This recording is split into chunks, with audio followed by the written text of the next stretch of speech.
A wretched thief finds himself trapped in an intelligent home from which he cannot leave.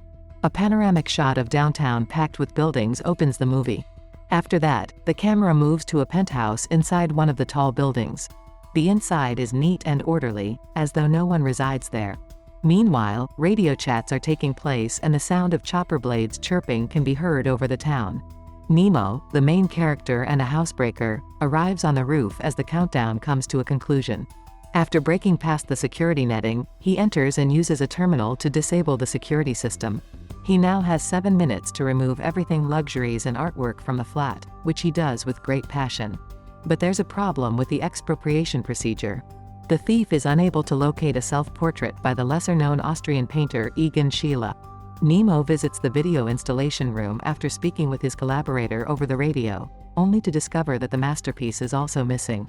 The burglar chooses to take off with the loot, reasoning that a bird in the hand is worth 2 in the bush. However, a fault in the security room or an erroneously entered code triggers the alarm, preventing Nemo from leaving. The thief tries to smash through the glass door in a hurry as the siren sounds, but it is as sturdy as iron. He then makes an unsuccessful attempt to hack into the terminal. The burglar destroys the flickering lamps, covers his ears, and searches for speakers to stop the tormenting sound of the siren. He eventually succeeds, although there's still uncertainty regarding the police's whereabouts. Wandering around the spacious apartment, Nemo contemplates the rich decorations when he stumbles upon a carved door. With a knife in his pocket, he tries to break it open slowly and sadly, but he is still trying. The remnants of the digital brain turn on the heating. The character wants to quench his thirst, but the water in the tap stops flowing after a few drops. Then he inspects the fridge. He is reminded that there is nothing left and that he needs to restock with the voice of a virtual assistant. Nemo, weary of banging on the locked door, stretches out on the couch and tries to talk to his friend on the radio. When he doesn't hear back, he goes to the refrigerator for vodka, moldy cookies, and black caviar, then sits down to relax in front of a malfunctioning TV that's hooked up to both cable channels and the security system. One of the screens shows a security guard that Nemo notices. The hero wakes up to the sound of a helicopter after spending the night in the owner's bedroom.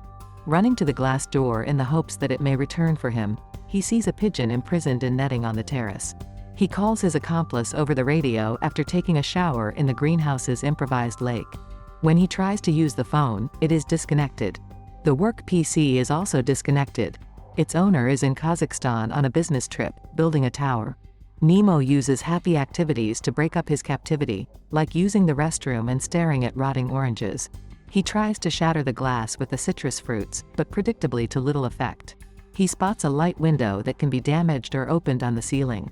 Using furniture he finds, he silently constructs the Tower of Babel. While taking a break and cleaning up, the character had an idea. In the greenhouse, he discovers a garden hose buried among the plants. However, it malfunctions just like the rest of the water system. The thief is made to suck ice from the refrigerator in order to quench his thirst. Nemo tears apart the chairs and uses a cloth to strengthen the structure he has created so he may climb up.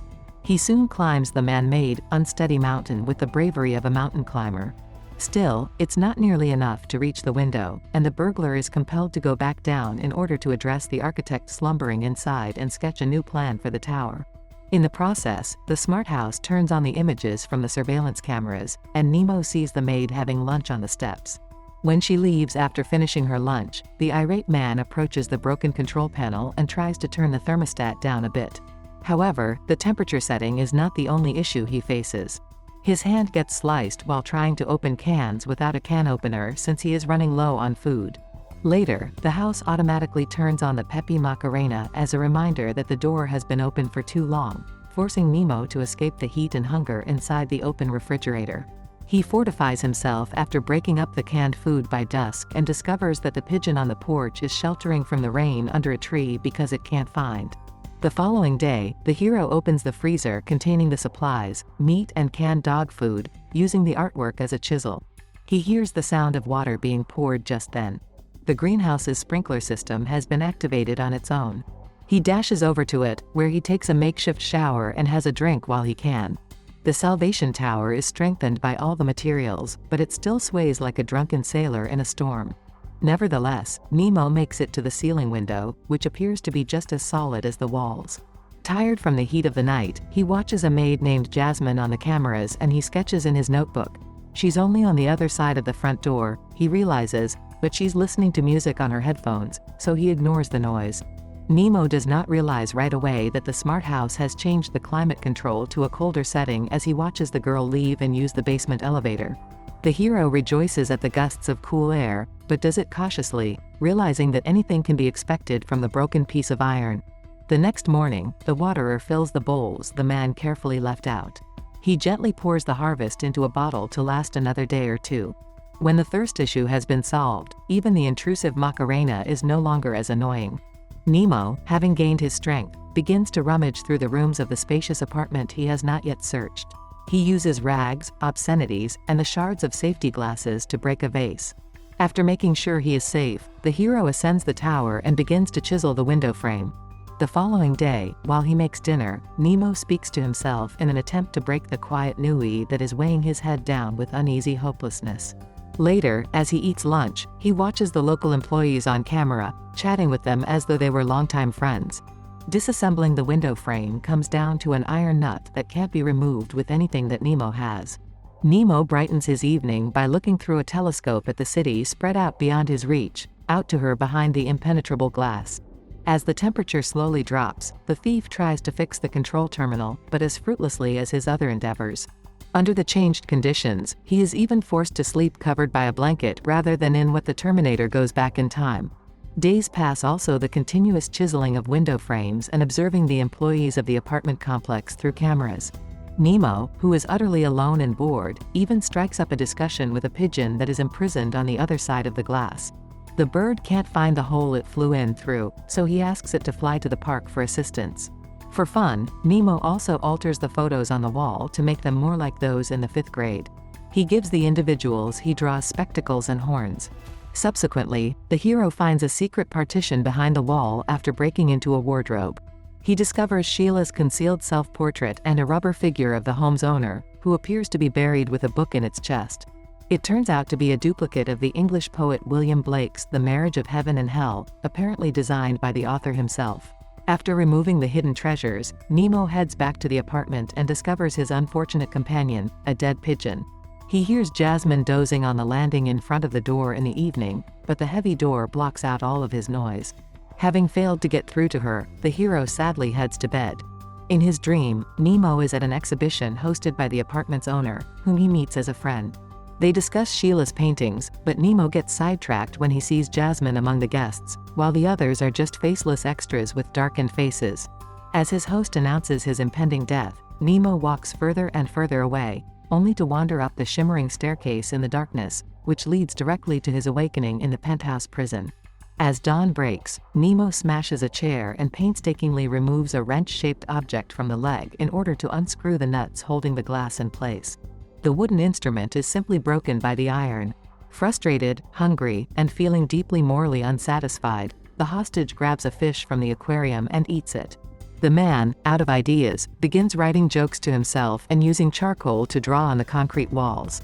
When it becomes tedious, he chops a more sophisticated wrench. Nemo unscrews a couple of the fasteners separating him from his long-awaited freedom before the tool breaks. The hero consumes less food as time goes on, fewer legs are left on the chairs, and the black and white picture he paints on the wall grows larger. In addition, the robber creates an altar on which he places each nut that he has successfully unscrewed, signifying his perseverance en route to freedom. They make up a single composition with the drawing on the wall. The climate control system turns on the heat after a while by switching back to heating. Nemo is compelled to use the dried-up pool as a lavatory, gradually destroying the delicate ecology. The shortage of water causes the sewage system to malfunction. He wears a bizarre costume he discovered and starts throat singing out of persistent despondency. The man becomes less alert due to the monotonous, dulling routine of his daily existence. He unscrews another knot from the window. Then, like the Green Goblin after a fight with Spider-Man, he loses equilibrium and tumbles from the tower. He was only 2 knots away from being rescued when he fell and broke his leg. As he uses up his last supplies, the wounded Nemo observes the window's blooming colorful flowers. The man looks over and notices Jasmine, a uniformed girl who appears to have stepped off the screen, standing next to the TV. Jasmine walks over to take a seat next to him. Time and again, her lips swoon in thrilling closeness to Nemo's face, but she never touches him. This artificial platonic attitude has a plain and straightforward explanation. The hero can only imagine the guest. Nemo has made a splint and is now waiting for his limb to heal. He's standing in front of the mirror, and behind him comes the owner. However, as the hero awakens on the ground with a bloody face, he also discovers that this was a lone act by his insane mind. But as he lies there like an eagle-eyed Indian, he sees right away that the ceiling is equipped with fire alarm sensors. Nemo takes his magnifying glass and, like Mr. Toomey, the victim of the Langoliers, tears the magazines into thin fragments. It is conceivable to replicate the achievement of prehistoric man and obtain fire thanks to the sun, the rules of physics, and bent lenses. The burglar makes a torch and approaches the sensor with it. The fire extinguishing system activates right away. Except for the television set, which has succumbed to moisture and is no longer in this world, nobody else jumps to assist. The flood did not last long enough to be referred to as the Great Flood, but it did last long enough to be irritating. Like the fish he was named for, Nemo travels in the sea after realizing he is such a special species that he doesn't even have a counterpart. Nemo is dictating a note that he wishes to be left behind, a message. He notices the owner's daughter and her dog outside the window. One of the rooms has the dog's portrait hanging on the wall. With a limp, the hero goes to the man's homemade shrine, where he has painstakingly put together unscrewed nuts. After humming the same melody and worshipping his handiwork, he writes a note to the landlord on the wall expressing his regret for everything that has transpired and telling him that he was able to save 3 works of art from flooding. Nemo slowly climbs the mountain. Glass falls in the frame, no longer held by the nuts. After which, the camera wanders through the apartment, cluttered by the thief, before stopping at a man-made cavalry with light shining in from the window. The mountain on which the petty criminal died, but was reborn as a sensible artist,